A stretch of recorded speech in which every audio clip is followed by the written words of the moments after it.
ঘুম থেকে উঠে গেছি ঠিক কিন্তু 4:30 বাজে। আর ঘুম থেকে উঠেই দেখতে পাচ্ছি যে বাইরে ঝিরিঝিরি বৃষ্টি পড়ছে। শুধু বৃষ্টিই না, প্রচণ্ড ঝোড়ো হাওয়া দিচ্ছে।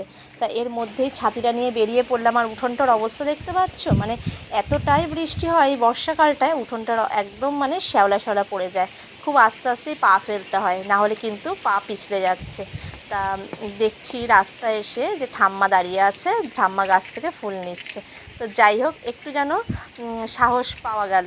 কেন কি এতটা ভোরবেলা একা একা ফুল তুলতে যেন একটুখানি ভয় ভয়ই লাগে। তা এসেই আমার সোমবার দিন যেই ফুলটা দরকার, ধুতরা ফুল, সেটা কিন্তু আমি পেয়ে গেলাম। তা একটাই ধুতরা ফুল হয়ে আছে গাছে, সেটা ছিঁড়ে নিচ্ছি। আর পাশে দেখলাম যে আরেকটা ধুতরা ফল হয়ে আছে।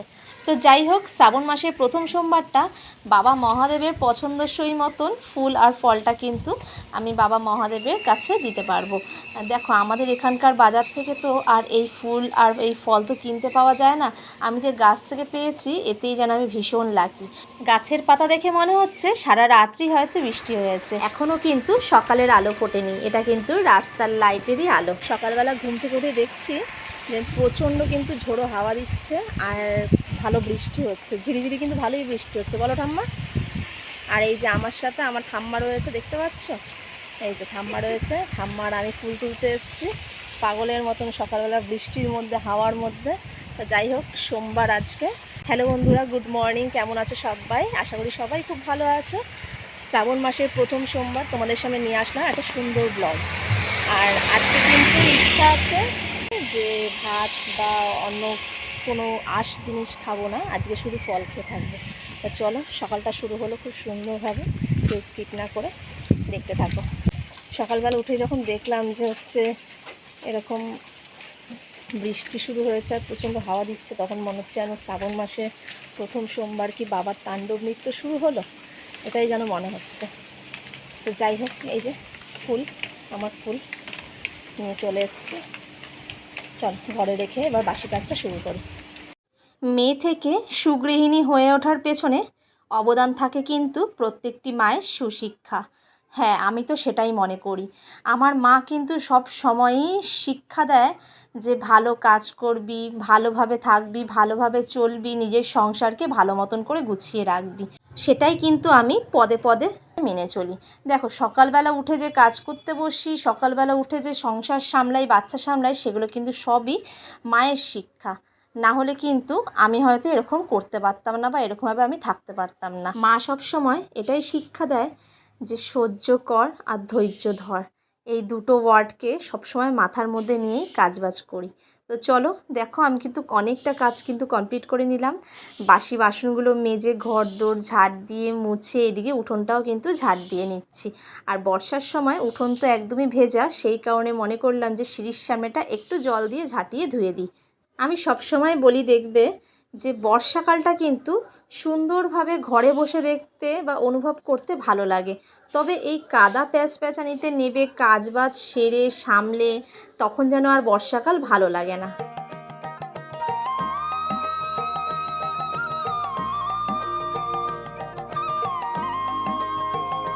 পুরো ফ্রেশ হয়ে ঘরের দিকে এসে কিন্তু সকালের টিফিনটা সেরে নিয়েছি। আজকে আর তোমাদের সাথে সকালের টিফিনটা শেয়ার করলাম না। তো এইদিকে রুটি বানিয়েছি আর একটু তড়কা রয়েছে, সেই তড়কাটা মনে করছি মেয়েকে গরম করে দিয়ে দেবো। আর টিফিনে একটুখানি ফল কেটে দিলাম, মানে আপেল। এক এক দিন এক এক রকম ফল দিয়ে দেওয়ার চেষ্টা করি, কেন কি মেয়ে যেহেতু অনেকটা বেলা করেই বাড়ি আসে, ওর না একদম ফল খাওয়া হয় না, সেই কারণে। আর এদিকে দেখো, তড়কাটা কিন্তু গরম করে নিয়েছি, তড়কাটাও মেয়ের টিফিনে দিয়ে দিচ্ছি। মেয়ের দিকটা গুছিয়ে দেওয়া বলতে এই টিফিনটুকু তৈরি করে দেওয়া, এই আর কি। পুরো রেডিটাই কিন্তু একাই হতে পারে। তো চলো, এবার ছেলের দিকে রেডি করতে হবে। ছেলের একটা ভালো গুণ না বললেই নয়, ছেলে কিন্তু সকাল সকাল ঘুম থেকে উঠে পড়তে একদম ওস্তাদ। মানে আমি উঠে গেলে আমার পেছন পেছন ও উঠে যায়। বেশ অনেকক্ষণই খেলাধুলো করছিল, তারপর ওকে ফ্রেশ করিয়ে নিলাম। ফ্রেশ করিয়ে এই যে ড্রেসটা পরিয়ে নিচ্ছি। ছেলেকে যখন স্কুলে অ্যাডমিশন করানো হয়নি, তখন মনে করতাম যে ছেলে কিভাবে স্কুলে যাবে, কান্নাকাটি করবে, এই সবই আর কি। এখন জানো তো, ভালো বেশ অভ্যাস হয়ে গেছে, এখন আর তেমন কান্নাকাটি কিছুই হয় না। তবে স্কুলে কিন্তু অনেক বন্ধু আছে। তো যাই হোক, ছেলের ব্যাগটা গুছিয়ে নিচ্ছি। আগের দিন সন্ধেবেলা করে যেহেতু হোমওয়ার্কগুলো করানো হয়, সেই কারণে বই খাতাগুলো বাইরেই থাকে। সেগুলোকে একবারে গুছিয়ে পাটে পাটে করে ব্যাগের ভেতর ঢুকিয়ে রাখছি। ছেলেকে রেডি করানোর পর আমিও রেডি হয়ে গেছি। তো চলো তোমাদের সাথে আজকে কিছু পাখিদের পরিচয় করিয়ে দিই। দেখতে পাচ্ছ যে রুটির টুকরো ছিঁড়ে ছিঁড়ে কিন্তু উঠোনে দিচ্ছি। প্রতিদিনই দেওয়া হয়, তবে সেটা তোমাদের সামনে আর তুলে ধরা হয় না। দেখো, প্রতিটা দিন সকালবেলা তো আমি টিফিন তৈরিই করি ঘরের জন্য, তাই না? পাখিগুলো যেহেতু প্রতিদিন আসে, মনে হয় যে ওদেরকেও একটু ছিঁড়ে দিই না। ওরাও তো কোনো একটা আশা নিয়েই এসছে, ক্ষুধার্ত পেট নিয়ে আমার দৌড়ের সামনে এসছে। তবে বর্ষাকালটায় একটা সুবিধা হয় কি বলো তো, উঠোনটা যেহেতু ভিজে থাকে, রুটিটা দিলে সঙ্গে সঙ্গে সেটা ভিজে যায় আর ওদের খেতে কিন্তু বেশ সুবিধেই হয়। শুধু এই টাইমটুকুতেই দেখা যায়, জানো তো, এর পরে কিন্তু আর সারাদিনে তেমন আসেই না। কিন্তু যতক্ষণ না খেতে দেবো ততক্ষণ কিন্তু গানের সামনে চিৎকার করতেই থাকে।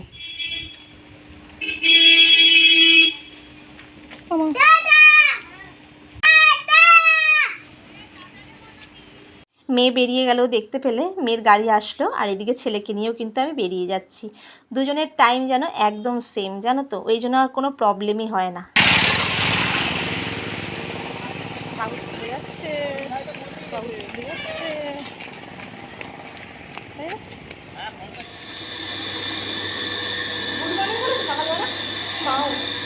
গুড মর্নিং বলো, গুড মর্নিং বলো সবাই, গুড মর্নিং।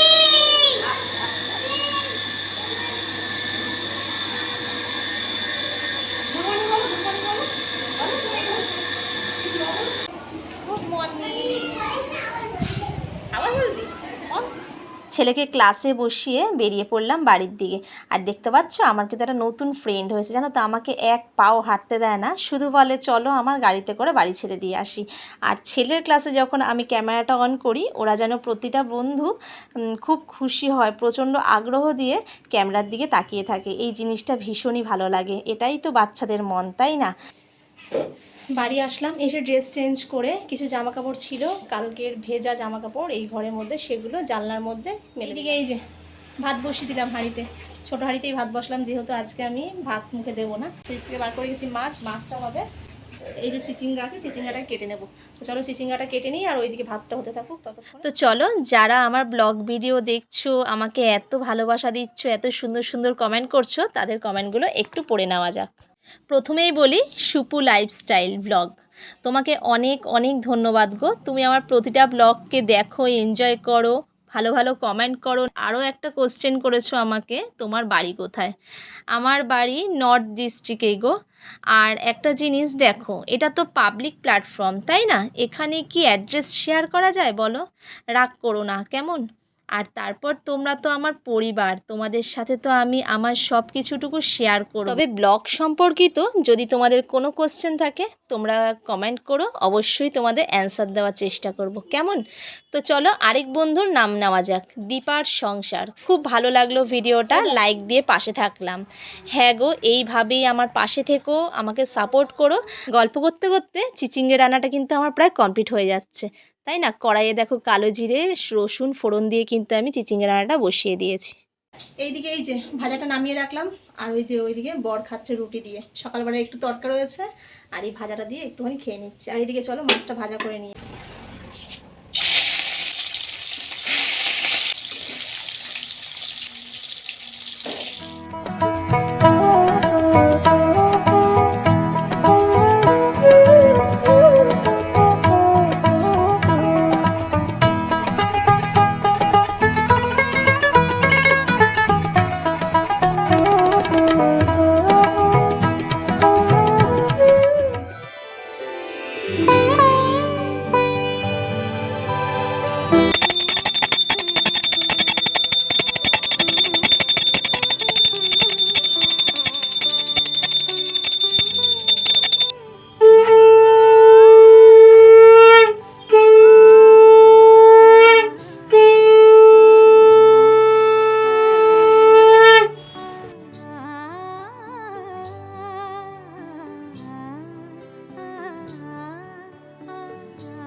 আমার সব কাজবাজ সেরে আমি বসলাম, দেখতেই পেলে তোমরা, রান্নাটা আগে করে নিলাম। আমার তো যেহেতু শিবলিঙ্গ নেই, তা আমি এই ঠাকুরের ফটোকে ভালো করে কিন্তু ধুয়ে মুছে নিয়ে পুজো দিয়েছি। শ্রাবণ মাসের আজকে প্রথম সপ্তাহ সোমবার, সেই কারণে অনেক দিনের ইচ্ছা ছিল যে বাবা তারকনাথকে একটুখানি সুন্দর করে পুজো দেবো। তাই সকালবেলা উঠে আমার যেটা হয়, প্রথম আমি কিন্তু ফ্রেশ হয়ে কিন্তু আগেই কিন্তু জলটা খাই, কিন্তু আজকে জানি না কেন আমি তো সকাল থেকে জল খাই না, আর এখন কিন্তু ঘড়িতে বাজে ঠিক 11:30 বাজতে যাচ্ছে। ইচ্ছা ছিল যে ঠাকুরকে দিয়ে তারপর আজকে জল পান করব, তা সেটাই এখন হবে। এই জল নিয়ে বসে পড়েছি, 1 বোতল জল।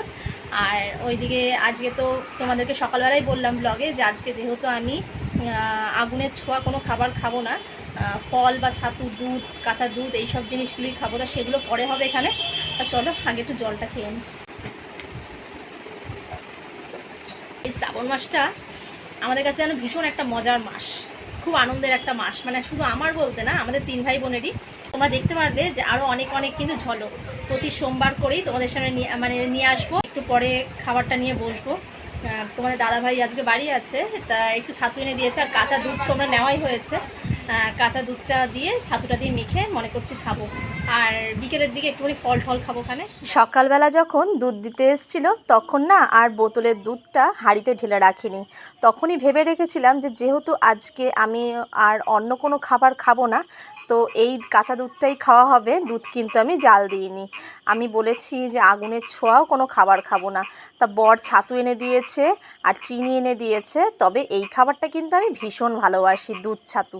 আর কিছুক্ষণ আগে ছেলেও স্কুল থেকে আসলো, তবে আমার মতন কিন্তু ছেলেও ভীষণ পছন্দ করে এই খাবারটা। তো ছেলে আর আমি মিলে একসাথে খেয়ে নিচ্ছি। খেয়ে ওঠার কিছুক্ষণ পর বসেছিলাম, তারপর ঠাকুরের প্রসাদটা নামিয়ে নিয়ে ঠাকুরের প্রসাদটাও খেয়ে নিচ্ছি। তো যাই হোক, আজকে সারাদিনের মতন এটাই খাওয়া হবে। এই ব্লগটা তোমাদের কেমন লাগলো তোমরা কিন্তু অবশ্যই কমেন্ট করে জানিও। আর শ্রাবণ মাসে তোমরা দিনগুলোতে কে কেমনভাবে কাটাও বা কে কেমনভাবে পালন করো সেটা কিন্তু আমাকে অবশ্যই কমেন্ট করে জানাবে। ভালো থাকবে, সুস্থ থাকবে, পাশে থাকবে, সাপোর্ট করবে। চলো টাটা, বাই।